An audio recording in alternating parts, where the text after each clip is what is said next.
Le résumé de Ikigai, le secret des Japonais pour une vie longue et heureuse, de Hector Garcia et Francesc Miralles va commencer.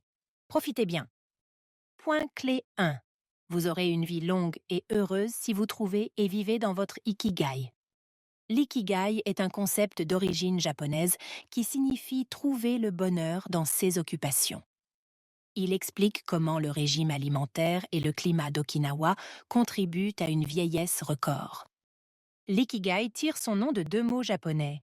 Iki, qui signifie vie ou vivant, et kai, qui signifie un effet, un fruit ou un résultat. Les auteurs ont étudié le mode de vie des habitants du village d'Ojimi, à Okinawa, au Japon, et se sont aperçus qu'ils avaient quelque chose d'unique. Ils vivent généralement plus longtemps que la plupart des gens, priorisent le travail d'équipe et leurs activités tournent autour du concept d'ikigai. Il s'avère qu'en apprenant et en pratiquant les mêmes choses que ses habitants, vous pourrez vivre longtemps et heureux, tout comme eux. Ce résumé présente le concept d'ikigai de manière à ce que vous puissiez le comprendre rapidement et commencer à le mettre en œuvre sans tarder. Commençons par une bonne définition. Votre ikigai est l'union des choses que vous aimez, de ce dont le monde a besoin dans votre génération, de ce pourquoi vous êtes payé et de ce pourquoi vous êtes doué. L'objectif est de trouver un juste milieu entre ces quatre éléments, car l'ikigai a pour but de vous aider à vivre une vie équilibrée. Cela nous amène à la raison pour laquelle il n'existe pas de mot japonais qui signifie retraite. Quand vous aurez trouvé votre ikigai, vous voudrez travailler jusqu'à votre mort ou jusqu'à ce que votre corps devienne trop faible pour travailler. Pourquoi? Parce que vous aimez votre travail et que votre motivation n'est pas extérieure. Les zones bleues sont les 5 zones au monde où les gens vivent le plus longtemps. Il s'agit d'Okinawa en tête de liste, suivi de la Sardaigne en Italie, de Loma Linda en Californie, de la péninsule de Nicoya au Costa Rica et de l'île d'Icari en Grèce. Les secrets d'une vie remarquablement épanouie dans les zones bleues sont une alimentation saine, l'exercice physique, la méditation, ainsi que la recherche et la poursuite d'un but dans la vie. Nous les dévoilerons au fur et à mesure dans ce résumé. Le saviez-vous? Près de 25 personnes sur 100 000 à Okinawa, au Japon, sont centenaires. Point clé 2. Un esprit actif et une pleine conscience sont les clés d'une vie épanouie. Certains scientifiques pensent que la technologie permet d'atteindre l'immortalité biologique. Un autre groupe de scientifiques suppose qu'il existe une limite d'âge à ne pas dépasser. Certains d'entre eux ont conclu que cette limite d'âge est de 120 ans, car la régénération cellulaire s'arrête à cet âge. Toutes ces théories font encore l'objet de recherches, de sorte qu'il n'y a pas encore de conclusion viable. Toutefois, les résidents des zones bleues ont prouvé qu'il était possible de préserver son corps en prenant soin de son esprit et ainsi de vivre des décennies de plus que d'autres personnes. Un esprit actif et adaptable aide généralement à vivre plus longtemps. Le meilleur moyen de vivre longtemps et en bonne santé est de pratiquer régulièrement des exercices mentaux et physiques. Votre esprit se dégrade si vous le laissez inactif. D'un point de vue scientifique, certaines connexions neuronales vitales se détériorent si vous ne les sollicitez pas par le biais d'exercices mentaux. Cet effet reflète des réactions réduites à l'environnement, fréquentes chez les personnes âgées qui laissent leur esprit se détériorer après avoir pris leur retraite. De nombreuses personnes ne sont pas conscientes de ce phénomène et le favorisent donc sans le savoir. Voici quelques exercices mentaux permettant d'éviter l'oisiveté. Apprendre une compétence. Jouer à des jeux de société. Prendre des cours de danse. Enseigner. Le stress excessif est un autre facteur qui fait vieillir les gens trop rapidement. Après avoir mené plusieurs études, l'American Institute of Stress a attribué la plupart des problèmes de santé au stress et à la façon dont il inhibe l'activité de certaines hormones vitales qui luttent contre les maladies cardiaques, la dépression et l'anxiété. Une pratique régulière de la pleine conscience réduira le stress, ce qui vous aidera à être en meilleure santé et plus productif. Les exercices de respiration, la méditation et le yoga font partie des activités de pleine conscience les plus répandues. La plupart des centenaires ont travaillé jusqu'à un âge avancé. Un mode de vie sédentaire est à l'origine de diverses maladies, affectant le cœur et le système immunitaire. Il stimule également l'appétit et fait vieillir le corps rapidement. Quelques activités simples à intégrer dans votre vie quotidienne vous aideront à renforcer votre système immunitaire et à être en meilleure santé. Marchez pour vous rendre au travail ou faites une promenade de 20 minutes chaque jour. Prenez les escaliers plutôt que l'ascenseur. Passez du temps à socialiser ou à participer à des activités de loisirs. Adoptez des habitudes alimentaires saines. Veillez à dormir suffisamment. Soyez intentionnel dans vos habitudes quotidiennes. Remplacez les schémas négatifs par des schémas positifs. Point clé 3. Quand vous saurez pourquoi vous faites quelque chose, vous pourrez apprendre à le faire efficacement. Le sens de la vie consiste à trouver son but et à prendre des mesures pour l'atteindre. Toute autre démarche conduira à la frustration. Heureusement, il existe de nombreuses stratégies pour trouver et vivre son but. L'une d'entre elles est la logothérapie, développée par le psychiatre Viktor Frankl. De nombreuses personnes se trouvent dans des situations professionnelles qui ne leur conviennent pas. Elles sont alors plongées dans une crise existentielle. Elles se sentent désespérées et se noient dans la culpabilité, la peur et l'anxiété, car elles pensent que leur vie n'a pas de sens. Si c'est votre cas, voici quelques conseils de logothérapie pour surmonter cette crise. Observez et découvrez ce que vous êtes censé faire dans la vie. Soyez flexible quant à votre raison d'être. Éliminez les inquiétudes. Elles sont contre-productives. Apprenez à rire et à faire rire. N'oubliez jamais que vous avez le contrôle de vos actions. La thérapie Morita, créée par le docteur Shoma Morita, psychiatre et philosophe japonais, est un autre outil qui peut vous aider à découvrir et à faire avancer votre objectif. Elle enseigne à laisser surgir et à accueillir les émotions au lieu d'essayer de les contrôler. Le docteur Shoma Morita recommande de changer ses sentiments par des actions. L'idée est qu'au lieu de les refouler, vous augmentez la gamme de vos émotions jusqu'à ce que vous puissiez changer ce que vous ressentez. Les principes fondamentaux de la thérapie Morita sont les suivants. Acceptez vos sentiments. Faites ce que vous devez faire. Trouvez le but de votre vie. La thérapie Morita dure environ 21 jours et comprend 4 phases. Phase 1, isolement personnel et repos, 5 à 7 jours. Phase 2, ergothérapie légère, 5 à 7 jours. Phase 3, ergothérapie, 5 à 7 jours. Phase 4, retour aux interactions sociales et à la réalité. Ne stockez pas vos émotions. Laissez-les traverser votre corps et se transformer en d'autres formes d'énergie. La logothérapie et la thérapie Morita peuvent vous aider à découvrir votre côté unique, à apprendre comment naviguer dans votre avenir et à vivre pleinement votre vie. Point clé 4.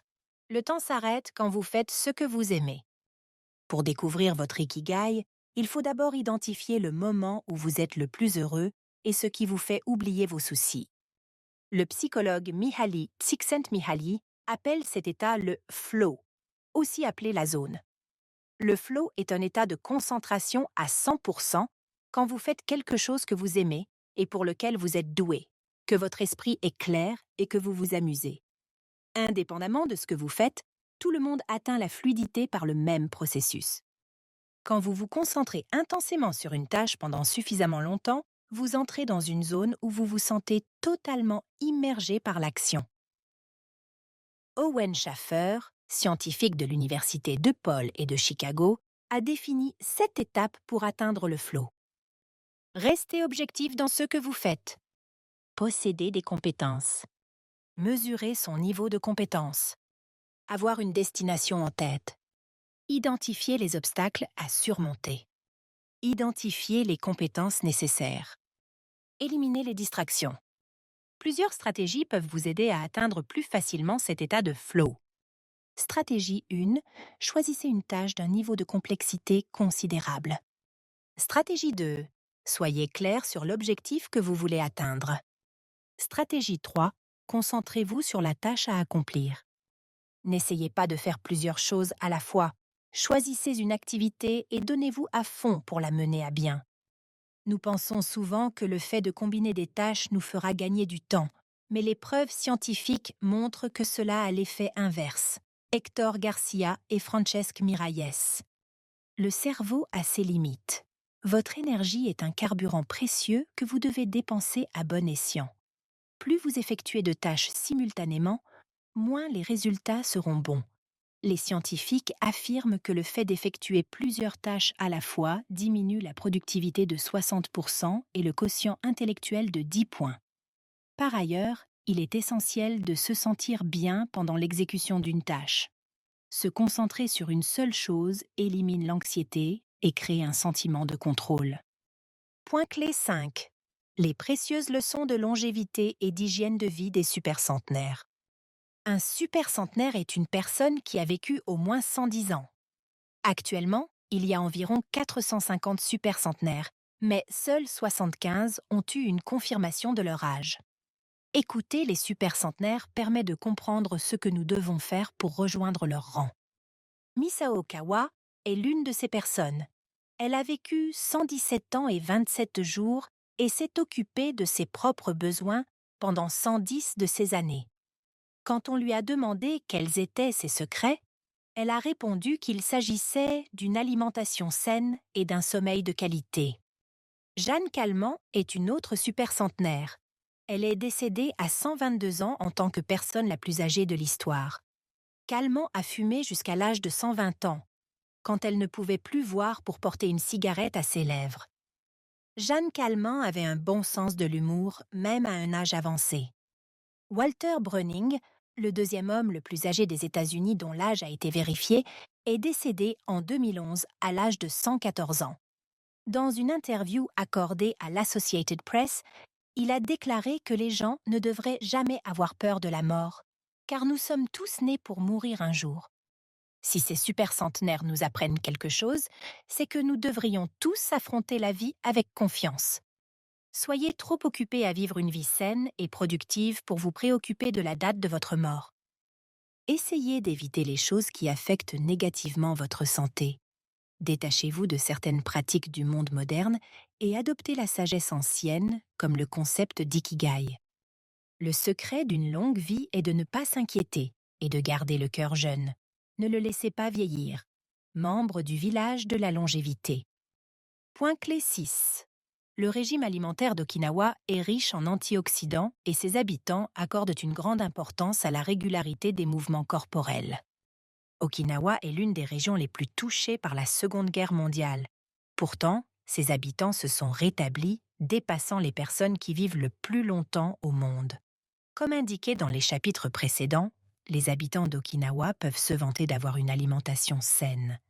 De plus, il n'y avait pas de train dans la province quand les auteurs ont écrit le livre. Ainsi, quand les habitants ne conduisent pas, ils se déplacent à pied ou à vélo. Les gens meurent rarement de maladies cardiovasculaires à Okinawa, et le régime alimentaire et l'exercice physique régulier y sont certainement pour beaucoup. Makoto Suzuki, expert cardiologue à l'université des Ryukyu, a étudié le régime alimentaire des habitants d'Okinawa et a publié un ouvrage à ce sujet il y a quelques années. Voici les principales conclusions de ce livre. Ils mangent beaucoup de légumes. Au moins 5 repas par semaine contiennent des fruits et d'autres légumes verts. Leur régime alimentaire est essentiellement composé de céréales. Le seul sucre qu'ils consomment est le sucre de canne. Leur consommation de sel est très faible, la moitié de ce que consomment les habitants d'autres régions japonaises. Leur consommation de calories est faible. Voici quelques aliments que les habitants d'Okinawa consomment pour rester en bonne santé et vivre longtemps. Le tofu, les carottes, le goya, melon amer, le chou, l'algue nori, les oignons, les pousses de soja, les graines de soja bouillies ou crues, la patate douce, les poivrons, le sanpincha, thé au jasmin. Une alimentation riche en antioxydants contribue à une bonne longévité. Les zones bleues montrent que bouger de manière naturelle et saine est plus bénéfique pour le corps que l'exercice physique. Il se peut donc que vous viviez en ville et que vous vous rendiez régulièrement à la salle de sport sans pour autant atteindre le niveau de forme physique des habitants des zones bleues. Le yoga est originaire d'Inde mais il est également très répandu au Japon. Comme le yoga, le qigong et le tai chi chinois ont pour objectif l'harmonie entre le corps et l'esprit. Il procure puissance, clarté, calme et bonheur. Le tai chi augmente la circulation sanguine, ralentit la progression de certaines maladies et contribue à assouplir les muscles. Il aide à soulager le stress et à se sentir moins déprimé. Il convient aux personnes de tous âges, en particulier aux personnes âgées qui ne sont peut-être plus en mesure de soulever des poids. D'autres mouvements simples mais efficaces du corps comprennent les exercices proposés à la radio et le shiatsu. Le shiatsu aide à traiter l'arthrite et améliore la circulation de l'énergie dans le corps. Apprendre à bouger son corps correctement peut apporter harmonie et santé. Point clé 7. Apprendre à se relever et à tirer profit de l'adversité pour surmonter les effets du stress et de l'inquiétude sur le vieillissement. Vous avez peut-être découvert le but de votre vie et le poursuivez avec passion, mais vous vous heurtez encore à des obstacles. Ces moments difficiles sont inévitables. Ils servent, entre autres, à développer en vous les forces dont vous avez besoin pour passer à l'étape suivante. La résilience est donc une nécessité. Ayez la détermination de ne jamais baisser les bras. Entraînez votre esprit, vos émotions et votre corps à affronter les obstacles de la vie. La résilience consiste à se relever après une chute pour faire ce qui donne un sens à votre vie. Ne cédez jamais aux difficultés qui cherchent à vous décourager. Restez flexible et concentrez-vous sur les raisons pour lesquelles vous avez choisi de faire ce que vous faites. Changez les choses que vous pouvez, mais ne laissez pas les choses que vous ne pouvez pas changer vous changer. Voici un exercice simple pour cultiver la résilience.